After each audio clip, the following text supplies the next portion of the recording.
What's up, guys? So, got another SGC return here today. I already actually listed and opened a lot of these up, but wanted to go ahead and just show what I submitted this past month. And without further ado, let's go ahead and get started. So first, we have a GBI Ultra Wing Dragon, or what? Slide for the Sky Dragon. I bought these, the whole set from a collection a couple months back, and these cards are pretty popular right now, and it was pretty minty. And I only submit cards to SGC if I think they can get a 9.5 to 10, and because they're just more liquid that way on eBay, and this one got the 9.5. So, spoiler alert, this submission actually wasn't my best. I took a risk on a few cards because I just kind of wanted to test SGC a little bit, slash see if I can get by with some better grades on these cards that I know had pretty obvious issues to me, and they caught them. So good thing on them for catching those issues, but also not good on me for taking the risk. But it was only 30 bucks, so I'm not too hurt about it. We have another Collector Tin Dark Magician Girl. Again, I felt really good about this one. No issues. Centering was a little off, but it got the 10. So I'm excited about that. This was a card that I was a little more skeptical about.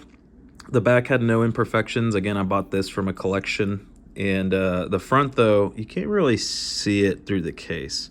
But right up here, there were some very light surface scratches just right across that part of the card.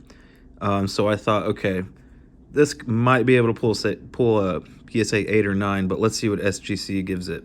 And I got a 10. So yeah, I don't know that they're as strict on surface lines on their cards as PSA, for sure. You know, I know it's my card, I know it's a 10, but I disagree with the grade, actually. You know, I'm glad they gave me the 10 for it, but at the same time, it kind of shows, you know, just where they're a little more strict. Which I think they're pretty strict at SGC on centering, but when it comes to surface issues, such as, you know, print lines and foil lines in the front, they're not as strict. This was a 10 XYZ Dragon Cannon, and yeah, I got a 10. Yeah, I did not doubt this was going to get a 10 at all. It's just a excellent card in excellent shape, basically 10 fresh. So next, we have a Super Max Fade Flute of Summoning Dragon. This one got a 7.5, so not super happy about that, and I want to say it has a soft corner somewhere. This was one of those cards that I rolled the dice on with SGC.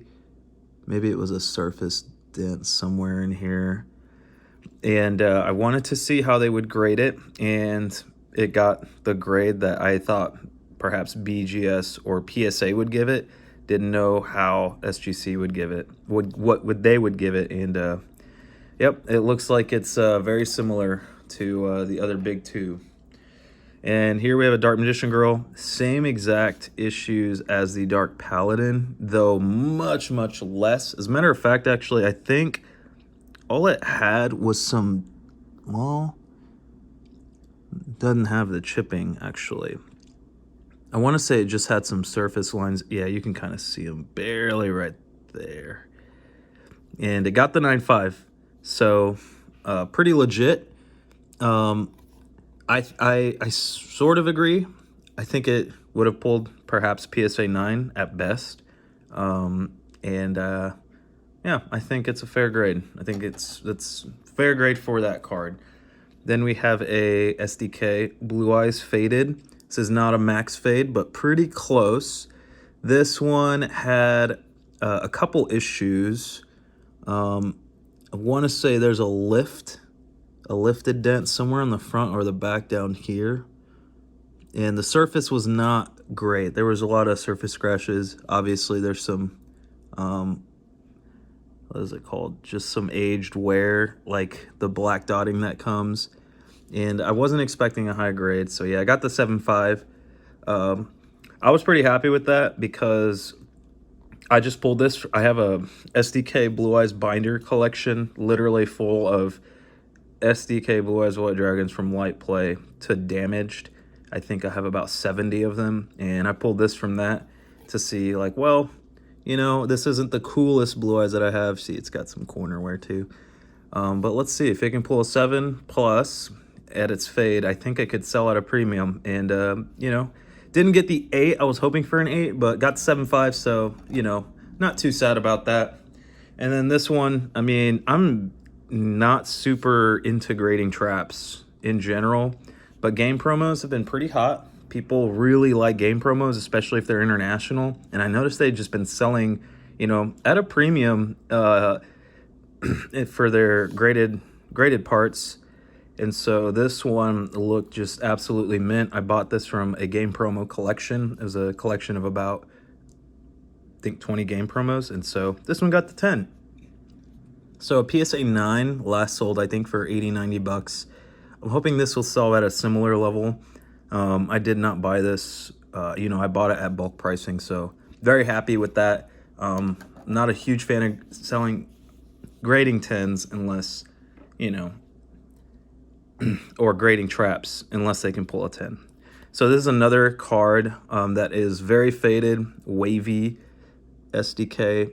This one had quite a few issues. I only graded it because just wanted to get a slabbed faded version that I think would sell at a premium.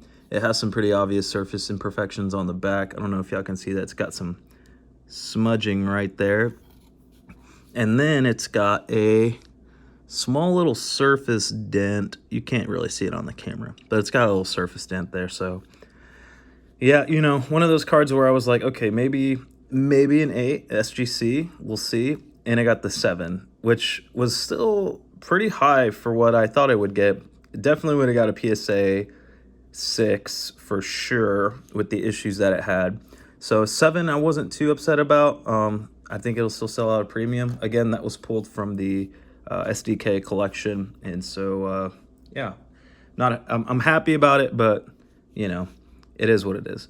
So this is a minty SDK. Obviously, I think the only issue that I had with this one was that it just had some surface, no, not even surface imperfections. I think it was just the centering.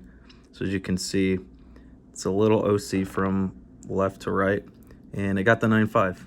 So not too bad. Pretty happy about that one. The next two are actually already sold. This is a reverse secret BPT 003. I don't remember what kind of issues this had because it didn't get the best grade. It got an 8.5. And so I think there's some chipping here at the very top edge. And oh, is that a surface dent? Can y'all see that? Now that I think about it, I think that was there. It's a scratch. Now that I'm looking at it again, there's some, yeah, okay. So it had some silvering, I don't know what that's called, on the front. The back was minty though. So an 8.5, not too bad. It probably would have pulled the PSA 8, especially because of the centering, which is why I didn't want to submit it to PSA. I wanted to just submit it to SGC and make a quick flip. Believe I bought this card for 70 bucks. Grading was 30 bucks. So, and I actually sold this today for I think $200. So pretty happy about that. And then last but not least, a Max Fade and Magic Jammer. Super cool card, super cool artwork, really bad effect. This one was minty when I bought it from this collection. Gorgeous. However, prior to submitting it, you can't see it. It has a slightly very, oh, there it is. Yeah, you see, you can't really see it. Yeah, you can barely see it on the camera. Right here, there's like a line. There it is.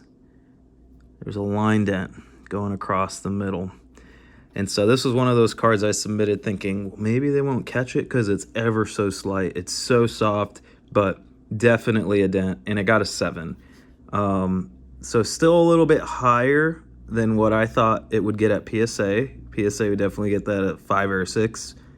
But oh well, you shoot your shot and you miss. All good. I actually sold this, I believe, for $130. Believe I had about maybe 50-60 bucks into it. So not a huge flip, but it is what it is. It's fine. But yeah, overall, not the best grades. I was happy about the Dark Magician Girl and a few of the SDK Blue Eyes White Dragons, the Spell Fragrance and whatnot. But yeah, I think it was a decent submission. I accidentally submitted 6 more cards through Nash Cards. I thought they would pre-grade the cards, show me the pre-grades, and then ask which ones I wanted to submit. They didn't do that. I didn't read the fine print, but if they get a 9 or higher, they automatically submit them to SGC.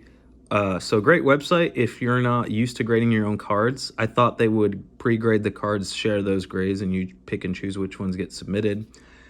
So we've got 6 cards that are going to accidentally be submitted to SGC. I honestly might have to just crack them and resubmit to BGS or PSA, but oh well, that's fine. So another SGC video coming up probably in the next month or so. But it'll likely be the very last SGC submission video as BGS and PSA reopen their other submission processes. BGS is up the street from me here in Dallas, and they actually come to card shows once a month, and I can submit through them there. Their turnaround times are 80 to 90 days, and I have 3 orders with them currently. 2 that I submitted for 90-day processes a month ago, and 1 that was submitted 16 months ago. So hopefully that'll be the next video that we see, but who knows? I'm still waiting on 2 submissions from PSA, so between PSA and BGS submissions, I probably got about 100 cards plus, but we'll see. Anyways, thanks you guys.